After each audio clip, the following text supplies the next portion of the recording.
Assalamualaikum warahmatullahi wabarakatuh. Alhamdulillah, assalatu wassalamu ala Rasulillah wa ala alihi wa sahbihi wa mawalah, wa la hawla wa la quwwata illa billah. Ashhadu an la ilaha illallah wahdahu la sharika lah, wa ashhadu anna Muhammadan abduhu wa rasuluhu la nabiyya ba'dah. Amma ba'd, jemaah salat maghrib yang ana cintai karena Allah Subhanahu wa taala. Alhamdulillah, di malam hari ini Allah Subhanahu wa taala masih memberikan kita semua begitu banyak nikmatnya, dan di antaranya adalah nikmat kesehatan.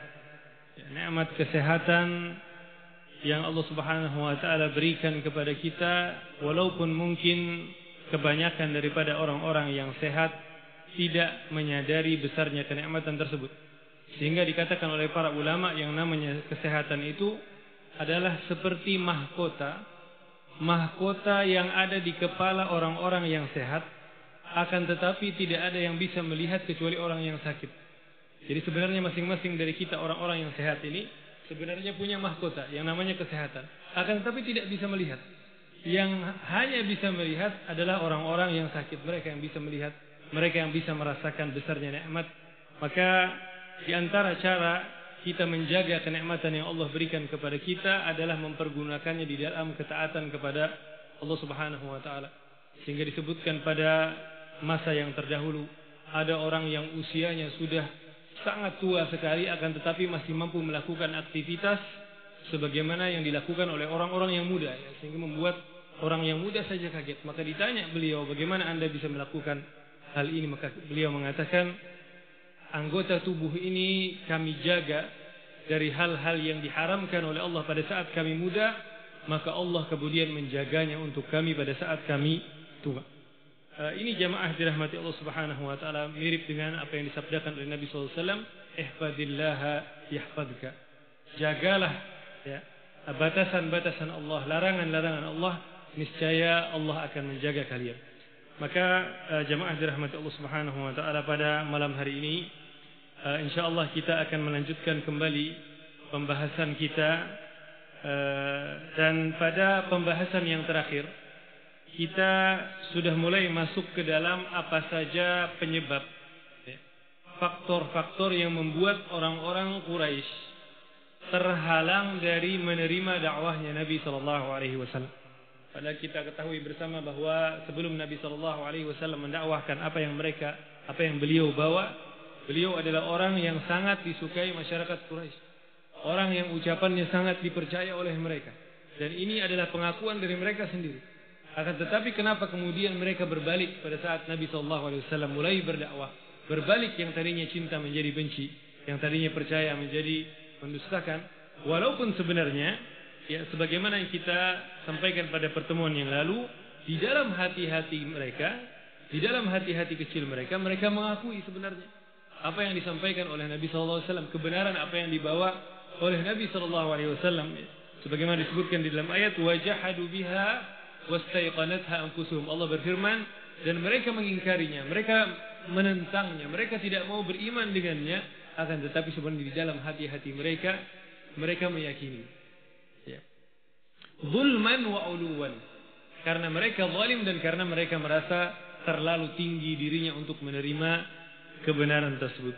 Maka pada pertemuan yang lalu kita sudah sampaikan jamaah dirahmati Allah, penyebab yang pertama, ya, yang membuat atau faktor yang pertama yang membuat orang-orang Quraisy terhalang dari menerima dakwahnya Nabi SAW adalah karena mereka sangat fanatik kepada ajaran nenek moyang. Dan kita juga sudah sampaikan pada pertemuan yang lalu bahwa ternyata ini tidak hanya terjadi pada zamannya orang-orang Quraisy, ya, akan tetapi jauh sebelum mereka, umat-umat terdahulu, ya, penyebab yang paling banyak membuat orang menolak dakwah para nabinya adalah hal ini. Karena orang terlalu fanatik kepada ajaran nenek moyang, sehingga walaupun sudah jelas-jelas bertentangan dengan akal sehat, bertentangan dengan hati nurani mereka, akan tetapi tetap mereka pertahankan. Bahkan dan walaupun ini jamaah dirahmati Allah merupakan penyebab-penyebab orang Quraisy, akan tetapi yang namanya sejarah berulang. Mungkin pemainnya berbeda, di tempat yang berbeda, akan tetapi alur ceritanya sira' bainal haq wal batil, pertarungan antara kebenaran dan kebatilan itu terus berlangsung dari zaman dahulu sampai yang akan datang. Maka penyebab yang paling utama yang membuat dakwahnya para nabi ditentang oleh kaumnya sendiri adalah hal ini. Dan kita sudah sampaikan jamaah dirahmati Allah ya. Hal ini ya, ketika di satu sisi bahkan sampai sekarang banyak sekali orang-orang yang terhalang menerima kebenaran dengan alasan ini. Dengan alasan ini sudah turun temurun. Ya, kita tidak bisa memutus ini, orang dahulu-dahulu semuanya melakukan yang demikian. Maka jamaah dirahmati Allah, hal ini ya, yang aneh kadang-kadang di dalam sebagian hal orang-orang begitu mudah untuk meninggalkan, bahkan mohon maaf melecehkan di dalam cara berpakaian saja. Ya mungkin di zaman hari ini kalau ada yang punya peninggalan dari pakaian dari kakeknya, disuruh pakai walaupun ukurannya mungkin pas, barangnya masih bagus, mungkin tidak mau pakai. Kenapa? Alasannya ini zaman dulu. Malu, zaman sekarang sudah tidak sesuai dengan mode lagi. Ya. Kemudian dalam hal kendaraan atau di dalam benda-benda materi mereka bisa dengan tegas menolak dan mengatakan ini bukan zamannya. Tapi anehnya di dalam hal-hal yang tidak masuk dengan nalar, ya kebiasaan-kebiasaan dahulu yang itu secara syariat terlarang, kemudian secara akal sehat juga dia tidak bisa diterima, mereka mati-matian membela hal ini dan mengatakan ini tidak bisa diganggu gugat. Nah, anehnya jamaah dirahmati Allah, dalam hal-hal yang lain mereka bisa dengan lebih mudah.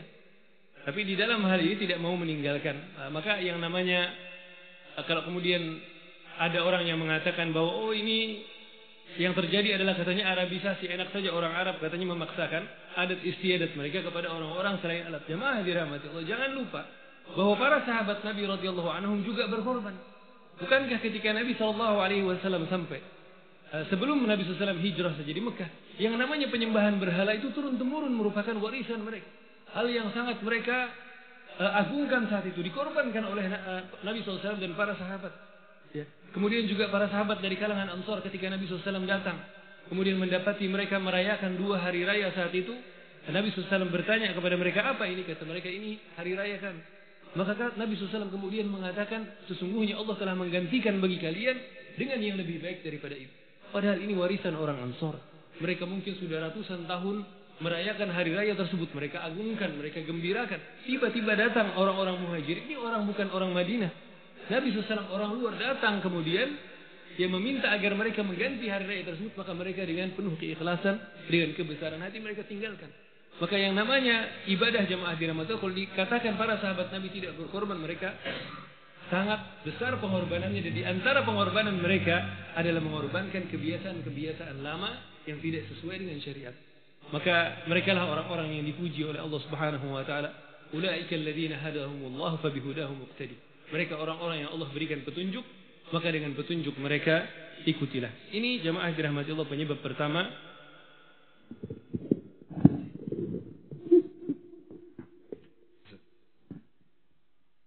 Baik, ini penyebab yang pertama sudah kita sampaikan pada pertemuan yang lalu dan juga kemudian kita juga sudah sampaikan pada pertemuan yang lalu tentang penyebab pada malam hari ini insyaallah kita akan masuk kepada penyebab yang kedua yang membuat orang-orang Quraisy terhalang. Kenapa mereka begitu memusuhi ya bertahun-tahun Nabi SAW berdakwah sampai diterima oleh orang-orang dari luar Mekah, tapi orang-orang Mekahnya sendiri tetap bersikeras, tetap memusuhi, tetap mencemooh. Ya. Yang kedua jamaah dirahmati Allah, kita lanjutkan pada malam hari ini. Penyebab yang membuat orang-orang Quraisy terhalang adalah fanatisme kesukuan. Ya. Jamaah dirahmati Allah, kita mengetahui bersama bahwa yang namanya Abu Jahal. Abu Jahal ini adalah merupakan gembong terbesar kesyirikan di kota Mekah. Sehingga Nabi SAW memberikan gelar kepadanya sebagai Fir'aun hadhil ummah. Ini Fir'aunnya umat ini, kata Nabi SAW. Nama asli daripada Abu Jahal ini adalah sebenarnya Amr bin Hisham. Ya, nama yang indah sebenarnya, nama yang bagus. Ya. Amr bin Hisham, dia berasal dari suku Bani Makhzum.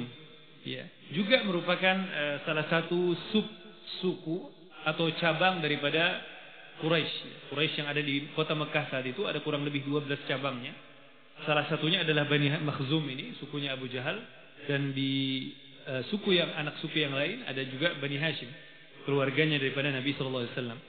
Ya, dan jamaah dirahmati Allah, Bani Makhzum ini sukunya Abu Jahal dengan Bani Hashim, sukunya Nabi Muhammad SAW, saat itu sedang terjadi persaingan yang sangat ketat.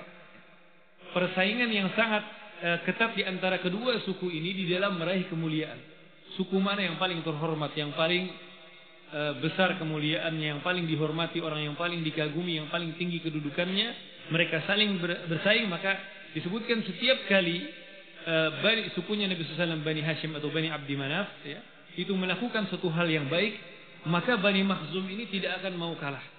Mereka pasti juga akan berusaha menunjukkan bahwa mereka juga bagus di dalam hal tersebut, tidak mau kalah daripada Bani Abdul Muttalib.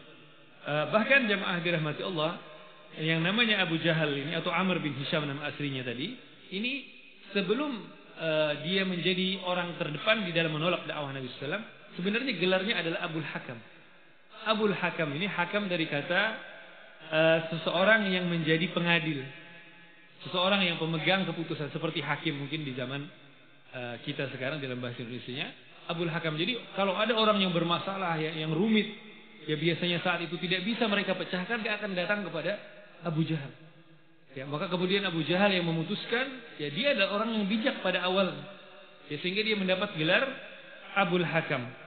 Ya, namun jamaah dari Allah Subhanahu Wa Taala, ternyata kecerdasan yang dia punyai, ya kelebihan ini, karena tidak semua orang yang bisa mampu memutuskan dengan adil pada saat orang-orang berkonflik, ini harus dipertimbangkan keduanya. Kalau yang satu nanti tidak rela, bisa jadi akan timbul permasalahan. Maka kenapa penyebab seorang Abu Jahal yang begitu cerdas ini tidak mau beriman? Maka kita simak penuturan daripada Abu Jahalnya sendiri. Ya, Abu Jahal yang menceritakan, dan kisah ini disebutkan oleh Ibnu Hisham di dalam kitab sirah beliau, salah satu referensi terbaik di dalam sejarah Nabi SAW. Ia diriwayatkan dari Ibnu Ishaq, dan juga kisah ini disebutkan oleh Ibnu Katsir di dalam tafsirnya. Ya, Abu Jahal mengatakan, tanaza'na nahnu wa banu Abdi Manaf asy-syaraf. Pada saat itu kata Abu Jahal, kami keluarga dia maksudnya Bani Makhzum, dengan keluarganya Nabi SAW, Bani Abdi Manaf ini sedang berebut untuk mendapatkan kemuliaan. Siapa keluarga yang paling terhormat, yang paling terpandang, yang nomor satu di dalam masyarakat Mekah saat itu? At'amu fa'at'amna, kata Abu Jahal. Kalau mereka membagi-bagi makanan secara gratis, ya, dan jumlah, dan dimaksud bagi-bagi makanan ini biasanya pada saat musim haji, dengan jumlah jamaah haji yang sekian banyak, dan ini sudah sejak zaman jahiliyah menjadi kebiasaan penduduk Mekah. Mereka rela mengeluarkan uang dalam rangka memberi makan kepada jamaah haji. Jadi bukan mereka dagang saat itu jamaah, bukan mereka dagang jualan lantas mendapatkan keuntungan, tidak, mereka bagi-bagikan secara gratis. Jadi ini sebenarnya persaingan yang membuat mereka harus kehilangan uang banyak. Mereka mengatakan, kalau Bani Abdul Manaf ini membagi-bagikan makanan, maka kami tidak mau kalah. Kami juga kemudian bagi-bagikan makanan kepada orang-orang. Wa hamalu fahamalna. Dan kalau jika mereka menanggung suatu tanggung jawab, ya mereka misalkan mengambil alih, mungkin ada suatu proyek, ya, ada suatu proyek masyarakat yang ada saat itu di kota Mekah, ya, perlu pada perbaikan atau apa. Kalau Banu Abdi Manaf menanggungnya, kami yang memperbaikinya misalkan. Ini kerusakan cukup, kami tidak perlu yang lain-lain ikut campur, biar kami yang bereskan, biar kami yang selesaikan. Maka Bani Makhzum, sukunya Abu Jahal, juga akan tidak mau kalah. Ya, mereka juga akan berlomba. Ya. Wa'atu fa'atawna. Dan mereka juga memberikan pemberian, memberikan hadiah kepada masyarakat, ya, memberikan bantuan atau santunan atau sumbangan, maka kami juga tidak mau kalah. Jadi saling bersaing dengan sukunya Nabi SAW. Hatta idza tajasayna 'ala ar-rukab. Kemudian Abu Jahal melanjutkan, sampai ketika kami ini sampai menjadi seimbang, kata Abu Jahal. Persaingan ini sama, ya tidak ada yang unggul. Sudah sama-sama ini seimbang. Tajasayna 'ala ar-rukab, ya. Wa kunna ka farasay rihan. Dan kami menjadi seperti dua ekor kuda taruhan. Ya, balapan kuda itu biasanya, ya, persaingannya sangat ketat. Yang satu membalap, yang satu mungkin tertinggal sebentar, dia akan balap lagi. Yang satu tidak mau kalah, tertinggal sebentar, dia akan terus-menerus saling membalap, ya. Tidak terlalu jauh perbedaannya, sangat sengit antara dua ekor kuda. Diumpamakan oleh Abu Jahal antara sukunya dia Bani Makhzum dengan Bani Abdul Muttalib, sukunya Nabi SAW. Ini sudah persaingan yang seperti dua ekor kuda. yang sangat cepat dan ketat, tidak ada yang tertinggal. Maka apa yang dikatakan oleh Abu Jahal dalam kondisi yang demikian, tidak ada yang tertinggal. Qalu minna nabiyyun ya'tihi al-wahyu minas sama. Kemudian dalam kondisi yang demikian kata Abu Jahal, tiba-tiba orang-orang Bani Abdul Manaf mengatakan dari kami ada seorang laki-laki yang mendapatkan wahyu dari langit. Famata nudriku hadhihi. Bagaimana kata Abu Jahal kami bisa mengejar yang ini? Mungkin kalau yang tadi-tadi ya dalam istilahnya kedermawanannya bisa kami saingi. Bahkan mungkin dalam peperangan mereka kepahlawanannya kami bisa tidak akan terkalahkan. Tapi kalau dalam hal ini mereka mengatakan dari kami ada nabi yang mendapatkan wahyu dari langit, gimana kami mau menyaingi? Karena tidak mungkin bagi Bani Makhzum mengatakan juga dari kami juga ada nabi. Kenapa akan menjadi cemoohan orang-orang? Karena Nabi SAW saja ketika beliau menyampaikan wahyu yang beliau terima kepada orang, beliau mendapatkan penolakan ya, dan permusuhan dari kalangan masyarakat Quraisy. Padahal beliau sebelumnya tidak ada. Maka kalau Nabi SAW, ya kalau kemudian kata Abu Jahal dari kami Bani Makhzum ada juga yang mengatakan kami juga punya Nabi, ini akan jadi bahan olok-olokan orang. Katanya ini tidak mau sampai ini juga diikuti. Ya ini akan membuat mereka sangat malu. Maka kemudian perkataan dari Abu Jahal, closing statementnya setelah menceritakan ini, dia mengatakan wallahi la nu'minu bihi abadan wa la nusaddiqu. Katanya demi Allah kami tidak akan beriman dengannya selamanya dan kami tidak akan membenarkan. Ya naudzubillah jamaah dirahmati Allah. Kita berlindung kepada Allah Subhanahu wa taala. Dan kisah seperti ini sampai kepada kita ya. Salah satu tujuannya adalah jangan sampai terjadi. Agar jangan sampai terulang kepada kita, terulang kepada keluarga kita, terulang kepada kawan-kawan kita, kepada tetangga kita, ketika seseorang ya akibat daripada ya persaingan fanatismenya kepada sukunya, gengsi mereka yang terlalu tinggi, membuat seseorang tidak bisa lagi menerima kebenaran ya yang ada di depan mata. Karena yang mengusung kebenaran ini adalah merupakan saingan. Ya, seseorang menjadi terhalang. Maka jemaah dirahmati Allah, yang namanya fanatisme kesukuan seperti ini merupakan ciri-ciri daripada masyarakat jahiliyah. Dan Nabi SAW sendiri menamakannya ketika hampir terjadi perselisihan, ya, percik-percik di kalangan para sahabat di awal-awal mereka masuk Islam, kemudian dikompori oleh orang-orang munafikin. Ya, Nabi SAW memarahi mereka dan mengatakan, "Bid'awal jahiliyati wa ana baina adhurikum." Kata Nabi SAW, apa masih dipakai ini panggilan-panggilan jahiliyah sedangkan aku masih hidup di antara kalian? Ya, Islam datang membawa persamaan ya di antara seluruh umat manusia. Nabi SAW ketika di padang Arafah mengatakan, ya inna ya kullukum min Adam, semua manusia itu asalnya dari ayah yang satu dari Adam, wa Adam min turab, dan Adam itu asalnya dari tanah, ya, dari sesuatu yang biasa, tidak ada yang diciptakan dari mutiara atau mungkin diciptakan dari emas. Ya, semuanya kita manusia diciptakan oleh Allah Subhanahu wa taala dari asal yang sama. Lantas bagaimana kemudian ada sebagian manusia yang merasa bahwa dirinya lebih tinggi daripada manusia yang lain?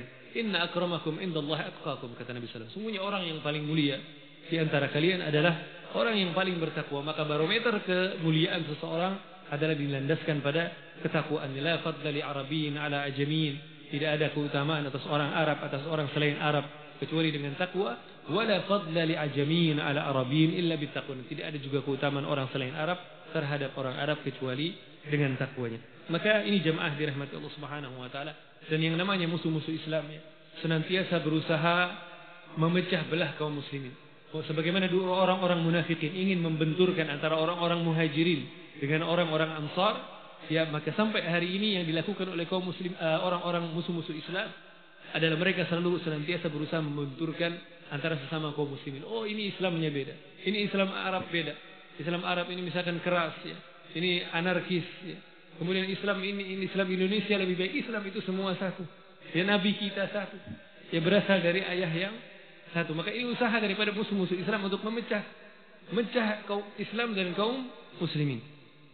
Maka ini jamaah dirahmati Allah, penyebab yang kedua daripada membuat terhalangnya masyarakat Quraisy dari menerima dakwahnya Nabi SAW. Kemudian yang ketiga, penyebab yang ketiga adalah kesombongan dan keangkuhan. Kita ingat bagaimana ceritanya iblis. Allah Subhanahu wa taala menceritakan dalam surah Al-Baqarah ayat yang ke-34, Wa idh qulna lil malaikati isjudu li Adam, dan ketika kami katakan kata Allah Subhanahu wa taala, bersujudlah kepada Adam, fasajadu maka mereka semua bersujud illa iblis aba wastakbar. Dia enggan dan dia sombong. Istakbar berasal dari kata kabir dalam bahasa Arab, merasa dirinya besar. Merasa dirinya terlalu besar untuk kemudian tunduk kepada makhluk yang Allah muliakan dengan ilmunya. Nabi Adam Allah Subhanahu wa taala muliakan dengan ilmunya. Allah memberitahukan wa'allama Adam al-asya'a kullaha, dan Allah ajarkan kepada Nabi Adam disebutkan nama-nama semuanya. Maka ini pemuliaan yang Allah berikan kepada Nabi Adam alaihissalam. Akan tetapi iblis ia enggan dengan kesombongannya. Maka jamaah dirahmati Allah, di antara yang bisa mengantarkan seseorang kepada kekufuran adalah kesombongan. Dan mengenai kesombongan ini jamaah dirahmati Allah, Nabi SAW telah mendefinisikannya di dalam sebuah hadis yang diriwayatkan oleh Imam Muslim. Nabi SAW mendefinisikan kesombongan, kata Nabi SAW, al-kibru batrul haq. Yang namanya sombong itu adalah ketika seseorang menolak kebenaran, tidak mau menerima kebenaran. Itu kesombongan. Wa ghamtun nas, dan mengejek manusia. Ya. Karena di dalam lanjutan hadisnya yang sangat panjang, yang lebih panjang, di dalam lanjutan hadisnya, ya, ada seorang sahabat yang bertanya, ya Rasul, seseorang suka pakaiannya bagus. Maka Nabi SAW mengatakan, innallaha jamilun yuhibbul jamal. Sungguhnya Allah itu maha indah dan Allah menyukai yang indah-indah. Akan tetapi sombong itu adalah seseorang ketika tidak mau menerima kebenaran yang sudah tampak bagi dia di depan mata, yang dia yakini sebenarnya di dalam hati dia terima, tapi dia tidak mau terima, maka itu yang namanya kesombongan. Kemudian juga kita bisa lihat pada perkataan Al-Walid bin Mughirah, seorang tokoh senior di kalangan masyarakat Quraisy di kota Mekah saat itu, yang perkataannya diabadikan oleh Allah Subhanahu wa taala di dalam Al-Qur'an, ya, bahkan namanya tidak disebut, akan tetapi diabadikan perkataannya bukan dalam konteks untuk memuji dia, tapi untuk Allah menunjukkan bahwa inilah perkataan orang-orang yang sombong. Ya. Apa perkataannya? Wa qalu laula nuzila hadzal Qur'anu ala rajulin min al-qaryatayn 'azim. Al-Walid bin Mughirah mengatakan, kenapa katanya tidak diturunkan Al-Qur'an ini kepada seseorang dari dua daerah yang agung. Ya, maka yang dimaksud di sini adalah kota Mekah dan Taif. Ya. Orang yang dimaksud yang paling mulia di kota Mekah saat itu adalah Al-Walid bin Mughirah. Adapun orang yang paling mulia di kota Taif saat itu adalah Urwah bin Mas'ud Ats-Tsaqafi. Ya, mereka mengatakan, ya, seandainya Al-Qur'an ini diturunkan kepada mereka berdua ini, orang yang dianggap saat itu paling mulia, tentu kami akan beriman, katanya. Akan tetapi jamaah dirahmati Allah, perkataan mereka ini sebenarnya bohong sebenarnya. Ya, berdusta sama sekali, karena Nabi SAW adalah orang yang paling mulia saat itu. Bukankah 5 tahun sebelum beliau mendapatkan wahyu, ketika terjadi perselisihan di dalam meletakkan Hajar Aswad, ini adalah peresmian Ka'bah yang paling diagungkan oleh orang-orang Quraisy bahkan sejak zaman jahiliyah. Bahkan kalau ada yang bertemu dengan pembunuh ayahnya di depan Ka'bah, dia akan menahan dirinya, tidak mau melakukan balas dendam. Maka disebutkan pada saat itu mereka hampir terjadi perpecahan. Nabi SAW kemudian mendamaikan dan mereka semuanya menerima. Mereka mengatakan radina bil amin, semuanya ridha dengan Nabi Muhammad SAW. Maka akan tetapi jamaah dirahmati Allah, maka dusta sama sekali perkataan yang mereka sebutkan tadi, dan tidaklah yang menghalangi mereka dari menerima dakwah Nabi SAW. Nabi SAW tidak kurang kemuliaan, beliau orang yang sangat mulia, dan ini diakui sendiri oleh orang-orang Quraisy. Akan tetapi kesombongan yang ada pada hati-hati mereka lah yang membuat mereka terhalang daripada menerimanya. Dan Allah Subhanahu wa taala jamaah dirahmati Allah juga menjelaskan bahwa di dalam Al-Qur'an bahwa orang yang sombong sangat tidak mungkin menerima yang namanya kebenaran. Allah berfirman di dalam surat Al-A'raf ayat yang ke-146, "Sa'asrifu an ayatil ladzina yatakabbaruna fil ardh." Allah mengatakan, dan aku akan palingkan dari tanda-tandaku orang-orang yang sombong di muka bumi. Bi ghairil haq, tanpa kebenaran. Allah melanjutkan apa? Wa iyyarau kulla ayatin la yu'minu biha. Dan jika seandainya mereka orang-orang yang sombong ini melihat seluruh tanda-tanda kebesaran Allah, mereka melihat mukjizat, mereka tidak mau beriman. Dan jamaah dirahmati Allah, ya, kalau kita melihat pada masyarakat Quraisy, sudah mereka mendengar sendiri mukjizat yang sangat besar, yaitu Al-Quran. yang turun dengan bahasa mereka, yang mereka fahami betul kata-katanya. Kemudian mereka melihat sendiri dengan mata mereka bagaimana Allah mengabulkan permintaan mereka untuk agar membuat bulan menjadi terbelah, diabadikan di dalam Al-Quran. Ya, iqtarabatis sa'atu wa insyaqqal qamar. Bulan telah terbelah, mereka melihat sendiri, akan tetapi mereka tetap tidak membuat mereka beriman. Ya, tanda-tanda yang demikian besar, tanda yang demikian agung ditampakkan di hadapan mereka, akan tetapi kesombongan telah menutupi hati mereka. Maka Allah mengatakan, kami akan palingkan, kata Allah, sebagai hukuman bagi orang-orang yang sombong, kami akan palingkan dari mereka ayat-ayat kami, walaupun mereka melihat seluruh ayat-ayat yang ada. Wa iyyaraw sabila ar-rusydi la yattakhiduhu sabila.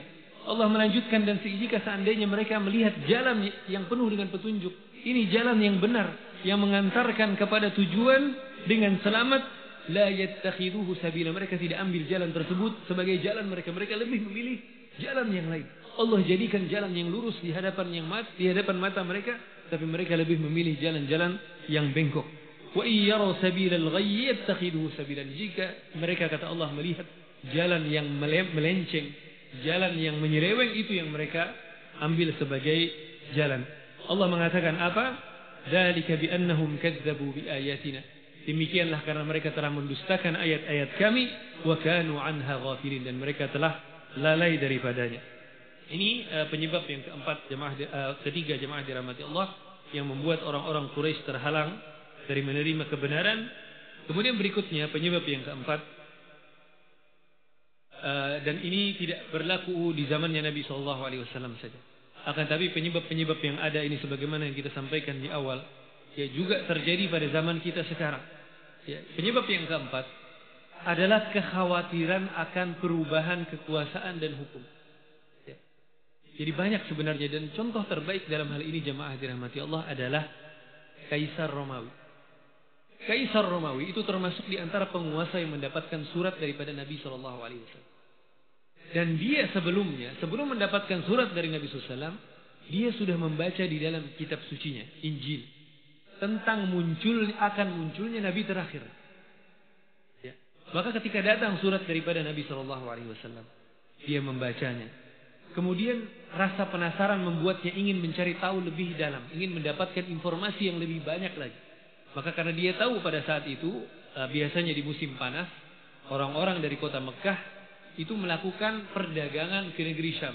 Dan Kaisar Romawi, walaupun ibu kotanya ada di Konstantinopel, di Istanbul hari ini, tapi dia suka kalau liburan itu melakukan liburan ke Syam, daerah Suriah. Karena Syam ini adalah merupakan negerinya para nabi. Ya. Juga daerah yang dimuliakan oleh masyarakat Nasrani, ya, di Palestina, ya, di Yerusalem, Baitul Maqdis. Maka Kaisar saat itu suka melakukan perjalanan, dan saat dia berada di Syam saat itu, dia panggil, dia perintahkan kepada anak buahnya, datangkan kepada saya orang-orang dari daerah yang dekat dengan pengirim surat ini, dari Mekah maksud. Maka dihadapkan kepada Kaisar, ya, rombongan pedagang dari kalangan Quraisy, dan berhadapan. Kemudian ketika bertemu, Kaisar bertanya kepada mereka, siapa di antara kalian yang hadir saat ini yang hubungan darah, yang memiliki hubungan darah paling dekat dengan orang ini, orang yang mengatakan dirinya Nabi. Maka kemudian Abu Sufyan yang saat itu menjadi pemimpin dagang orang-orang Quraisy mengatakan, saya yang paling dekat hubungannya, karena antara Bani Umayyah dengan Bani Abdul Muttalib, sukunya Nabi SAW ini masih berasal dari sama-sama dari Bani Abdi Manaf, sama-sama dari Bani Abdi Manaf. Maka kemudian Kaisar melontarkan pertanyaan-pertanyaan tentang Nabi Muhammad SAW, tentang ciri-ciri, dan dijawab oleh Abu Sufyan saat itu dengan jujur. Abu Sufyan sendiri menceritakan, katanya, walaupun saat itu dia masih musyrik, akan tetapi di antara sifat orang jahiliyah saat itu yang ada, bahwa orang-orang merdeka di kalangan mereka tidak mau berdusta. Ya, maka akhirnya dia jawab dengan jujurnya, dan setelah selesai dijawab oleh Abu Sufyan, kemudian Kaisar ini mengatakan, kalau benar apa yang engkau ucapkan tadi, maka dia akan memiliki tempat di mana kakiku berpijak sekarang. Dia akan menguasai daerah di mana sekarang aku berada, di negeri Syam maksudnya. Dan ini nanti akan terbukti. Maka kemudian pulanglah jemaah dirahmati Allah Abu Sufyan ke Mekah, ke daerah asal. Kemudian dia menceritakan kembali ceritanya. Dia mengatakan, ini Muhammad, katanya, ini memiliki kedudukan di kalangan orang-orang Romawi. Katanya sampai kaisar saja manggil saya secara khusus, menginterogasi, interview saya tentang dia. Tidak ada yang lain yang ditanya tentang Nabi Muhammad SAW. Ini ceritanya Abu Sufyan. Akan tetapi ceritanya tentang kaisar tidak berhenti sampai di situ. Disebutkan saat itu kaisar setelah pulang Abu Sufyan, dia ini sampai menutup pintu istananya. Dia tutup pintu istananya. Kemudian dia berpikir untuk masuk Islam. Ya. Bahkan di dalam riwayat yang lain disebutkan, setelah selesai dengan Abu Sufyan, dia mengatakan seandainya orang yang ada sekarang, Nabi Muhammad SAW maksudnya, niscaya kata kaisar Romawi, saya akan cuci kaki. Cuci kakinya sebagai bentuk penghormatan pada ini kaisar, penguasa dunia yang paling kuat saat itu. Dia ingin merendahkan dirinya di hadapan Nabi SAW dan dalam rangka memuliakan Nabi SAW. Maka disebutkan setelah pulang rombongan Abu Sufyan, dia kunci istananya. Kemudian dia ajak rakyatnya untuk masuk Islam. Katanya kita semua pemeluk agama Nasrani mendapati di dalam kitab kita tentang akan munculnya Nabi terakhir. Dan saya sudah cross check ini. Cross check yang ada di dalam kitab tanda-tanda Nabi terakhir. Sudah saya cross check sama orang yang dekat hubungan keluarganya dengan dia. Dan sama semuanya. Maka dia mengajak saat itu prajuritnya, menteri-menterinya, ya anak buahnya, rakyatnya diajak saat itu yang ada di dalam istana untuk mengikuti agama ini. Akan tetapi kemudian jamaah dirahmati Allah, langsung muncul yang namanya ketidakpuasan, ketidaksenangan. Ya, dan kaisar melihat hal ini, maka dia kemudian melihat bahwa kalau diteruskan, kalau dia lanjutkan penolakan ini bisa berujung nanti kepada kudeta. Bisa jadi mereka membunuh dia, ya karena mereka tidak akan suka ya seorang kaisar merubah agamanya, berpindah kepada agama yang baru ini. Maka ini jamaah dirahmati Allah, di antara yang membuat seseorang terhalang dari kebenaran biasanya adalah karena takut akan kehilangan jabatan yang dia miliki saat itu. Makanya Nabi SAW di antara petunjuk beliau pada saat mendakwahi para penguasa, ketika Nabi SAW mendakwahi mereka agar masuk Islam, ya, jika engkau masuk Islam kata Nabi SAW, maka kedudukanmu akan tetap. Ya. Jika dia tetap masuk Islam, dia akan tetap pada kedudukan yang sebelumnya raja. Dia masuk Islam, dia tetap jadi raja. Tidak kemudian Nabi SAW ganti, dikirim mungkin sahabat dari kota Madinah untuk menggantikan raja yang ada di situ, tidak. Maka di sini Nabi SAW ingin memberikan ketenangan kepada para penguasa yang ada, bahwa selama mereka menerima dakwah Islam ini, maka tidak akan mengganggu kedudukan mereka yang telah ada sebelumnya pada masyarakat mereka. Dan contoh yang paling baik akan hal ini adalah Bazan. Bazan ini jamaah dirahmati Allah, gubernur dari Kisra Persia di negeri Yaman. Kita tahu bersama bahwa pada saat kelahiran Nabi SAW, negeri Yaman ini sempat dikuasai oleh orang-orang Habasyah, orang-orang Ethiopia sekarang. Akan tetapi tidak berapa lama setelah itu, ya Habasyah ini juga nanti akan terusir dari negeri Yaman, diusir oleh kekuatan baru Persia. Ya Persia ini bahkan di masa dakwahnya Nabi SAW bahkan sempat mengalahkan orang-orang Romawi. Ya, sehingga saat itu membuat orang-orang Quraisy yang merupakan fans beratnya Persia sangat bergembira. Sementara kaum muslimin yang lebih memilih orang-orang Romawi karena mereka ahlul kitab, ya, mendukung orang Romawi. Sampai Allah abadikan ceritanya di dalam surat Ar-Rum. Ya. Ghulibatir Rum, ya Allah mengatakan. Ya. Wa yawma idzi yafrahul mu'minin, kata Allah. Dan ketika nanti mereka dalam beberapa tahun akan menang, dan pada hari itulah Allah Subhanahu wa taala mengatakan orang-orang beriman akan bergembira. Maka jamaah orang-orang Ethiopia ini akan dikalahkan oleh Persia. Ya. Kemudian yang berkuasa ini adalah gubernur di Persia, namanya Bazan. Gubernur di Yaman yang merupakan wakil daripada Kisra Persia. Masih berkaitan dengan suratnya Nabi SAW, di antara surat yang Nabi SAW kirim, tidak hanya pada Kaisar Romawi saja, tapi juga pada Kisra Persia. Nabi kirim surat kepada dia, akan tetapi perbedaannya sangat jauh jamaah dirahmati Allah. Respon daripada seorang Kaisar Romawi dengan Kisra Persia, dan itu kita akan lihat bagaimana perbedaan pada akhir kekuasaan keduanya. Kaisar Romawi tidak menerima dakwah Nabi, akan tetapi dia menolaknya dengan cara yang halus. Bahkan disebutkan surat daripada Nabi SAW itu disimpan oleh Kaisar Romawi. Disimpan oleh Kaisar Romawi, dijaga. Bisa jadi sekarang yang ada di Turki sekarang di museum, itu bisa jadi ada surat Nabi SAW kepada Kaisar Romawi. Allah alam, kita tidak bisa memastikan 100%. Akan tetapi dari yang kita sampai kepada kita riwayatnya bahwa itu disimpan oleh Kaisar Romawi. Berbeda sekali dengan Kisra Persia. Kisra Persia ini belum sempat dibacakan isi suratnya. Dakwah Nabi SAW belum sempat dibacakan, baru disampaikan pengirimnya. Ya. Min Muhammad Rasulullah ila Kisra azimil Furs. Dari Muhammad Rasulullah kepada Kisra penguasa Persia. Dan Nabi SAW tetap memanggil para penguasa dengan gelar mereka. Tidak Nabi SAW menyebut namanya saja, tidak. Tetap dipanggil dengan gelar kehormatan yang mereka miliki sesuai dengan kedudukannya. Belum sampai kepada isi suratnya mengajak masuk Islam. Kisra ini sudah begitu marah. Kemudian dia mengatakan salah satu budak katanya. Dari budak-budak saya. Menyebut namanya sebelum nama saya.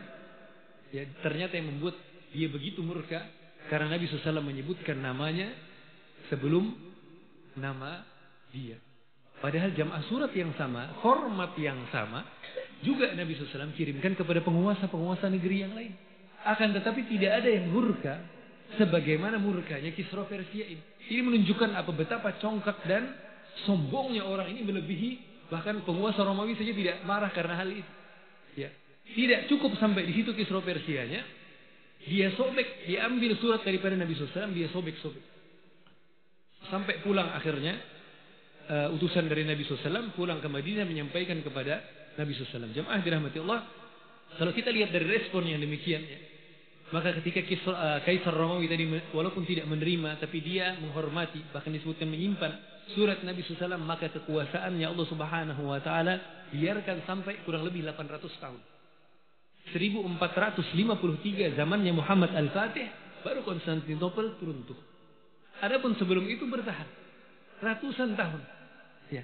Akan tetapi Kisra Persia, ya, tidak sampai 10 tahun setelah kejadian dia menyobek-nyobek surat yang ketika diceritakan kepada Nabi, ya Rasul, surat engkau dirobek-robek. Nabi SAW tidak lebih dari berkata, mazzaqallahu mulkah, kata beliau. Semoga Allah menyobek-nyobek kerajaan dia sebagaimana dia telah menyobek-nyobek surat dari itu. Tidak sampai 10 tahun. Ya, kerajaannya habis. Adapun orang pelakunya sendiri jamaah dirahmati Allah tidak lama, tidak sampai setahun. Karena disebutkan saat itu Kisra ini tidak habis kemarahannya, tidak cukup dengan merobek surat dari Nabi. Disebutkan dia sampai mengirim surat kepada Badan, gubernurnya di Yaman. Karena Yaman dekat dengan Mekah. Nabi SAW mengirim surat itu pada saat masih berada di kota Mekah sebelum hijrah. Mengirim surat kepada Badan, gubernurnya di Yaman saat itu. Badan, utus 2 orang terbaikmu, 2 orang terkuatmu. Kemudian datangi orang ini yang sudah rancang mengirim surat kepada saya. Kemudian bawa dia ke sini. Bawa ke Persia. Maka Badan yang namanya gubernur jamaah dirahmati Allah, kemudian langsung mengutus 2 orang terbaiknya berangkat ke kota Mekah. Karena Nabi SAW pada saat mengirim surat masih di Mekah belum hijrah. Datang ke Mekah. Ya, 2 orang ini siap untuk menjemput Nabi SAW. Dan di dalam perjalanan mereka melewati Taif. Sempat beristirahat sebentar singgah di Taif. Bertemu dengan para orang-orang Quraisy. Karena Quraisy dengan Mekah dengan Taif ini tidak terlalu jauh. Dan mereka punya hubungan dekat. Karena orang Mekah, orang-orang Quraisy banyak punya investasi di Taif. Taif ini negeri yang subur, ya. Kota yang subur dengan pertanian. Orang-orang Mekah banyak punya investasi perkebunan di sana. Maka mereka berkenalan dengan utusan dari Kisra ini menjelaskan bahwa kami ini utusan dari Kisra, ya, diperintahkan untuk menjemput orang ini mengaku Nabi. Ya, maka orang-orang Quraisy, mereka adalah orang-orang musyrik saat itu, senang. Pulang mereka ke Mekah, ya. Kemudian mereka beritahu 2 utusan ini, oh Muhammad orang itu sudah tidak di Mekah lagi. Orangnya sudah pindah ke Madinah. Maka mereka tidak jadi melanjutkan perjalanan ke Mekah, mereka langsung ke Madinah. Adapun orang-orang musyrik tadi, mereka pulang ke Mekah, mereka beri berita gembira kepada orang-orang Mekah. Katanya, tenang, kalian sudah selesai. Katanya, sekarang masalah ini bukan kita lagi yang membereskan Muhammad. Kisra Persia sendiri, penguasa superpower yang ada pada hari itu, dia sendiri yang mengirim utusan untuk membereskan Muhammad. Sudah, kita tenang aja, tidak usah ambil pusing lagi, katanya. Maka jemaah dirahmati Allah, 2 orang utusan ini setelah sampai di Madinah bertemu dengan Nabi SAW dan menyampaikan kepada beliau bahwa kami diutus oleh Kisra untuk menjemput Anda menghadap. Jika Anda kooperatif, jika Anda mau bekerja sama, maka kami akan sampaikan kepada Kisra bahwa Anda orangnya baik. Biar mungkin hukumannya nanti diperingan. Walaupun dihukum juga, tapi tidak terlalu berat lah. Karena ini orang taat aja, sebenarnya baik aja. Akan tetapi kalau Anda tidak mau, kata mereka, maka Anda sendiri sudah tahu bagaimana kekuatan dari Kisra Persia dan apa yang mungkin dia lakukan kepada Anda dan tidak hanya kepada Anda, tapi juga kepada masyarakat Anda. Maka Nabi SAW mengatakan, datang lagi ke sini besok, kata Nabi. Maka pulanglah mereka beristirahat.